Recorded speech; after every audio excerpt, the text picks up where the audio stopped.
ഒരു കൊച്ചു പ്രതിഷേധമാണ് കേട്ടോ, വേറെ ഒന്നുമല്ല. ഹരിത കർമ്മസേനയെ കളിയാക്കിയും ചോദ്യം ചെയ്ത ഒരുപാട് വീഡിയോകൾ വരുന്നുണ്ട്. ഞാൻ പക്ഷേ അതിനൊക്കെ എതിരായിട്ട് ഞാൻ സംസാരിക്കുന്നത് വേറെ ഒന്നുമല്ല. ഹരിത കർമ്മസേന വളരെ നല്ലൊരു കാര്യം തന്നെയാണ് ചെയ്യുന്നത്. നമ്മുടെ കയ്യിൽ നിന്ന് പൈസ മേടിച്ചിട്ട് നമ്മുടെ വീട്ടിൽ വേസ്റ്റ് കൊണ്ടുപോകും. നമ്മൾക്ക് അത്രയും ജോലി കുറേ തന്നെയാണ് ചെയ്യുന്നത്. പക്ഷേ എൻ്റെ ഒരു ചോദ്യം ഇതല്ല, അവരെടുക്കുന്ന സാധനങ്ങൾക്ക് ലിമിറ്റ്. എല്ലാ പ്ലാസ്റ്റിക്കൊന്നും അവരെടുക്കില്ല.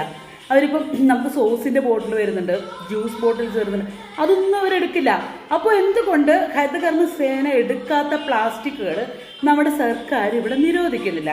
അതല്ലെങ്കിൽ ആ എല്ലാവിധ പ്ലാസ്റ്റിക്കുകളും ഹരിതകർമ്മസേന എടുത്തിരിക്കണം. അതല്ലേ അതിൻ്റെ ഒരു ന്യായം? എൻ്റെ സംശയം തെറ്റാണെങ്കിൽ ആരെങ്കിലും ഒന്ന് പറഞ്ഞു തരണം. എനിക്കറിയാവുന്ന പരിമിതമായ അറിവ് വെച്ചിട്ട് ഞാൻ ചോദിക്കുകയാണ്, പ്ലാസ്റ്റിക് എടുക്കാൻ വരുന്ന ഹരിതകർമ്മസേന എന്തുകൊണ്ട് അത് തിരഞ്ഞ് ചില പ്ലാസ്റ്റിക്കുകൾ മാത്രം കൊണ്ടുപോകുന്നു? അവരെടുക്കുമ്പോൾ മൊത്തത്തിൽ എടുക്കണ്ടേ? അതല്ലേ അതിൻ്റെ ഒരു ശരി?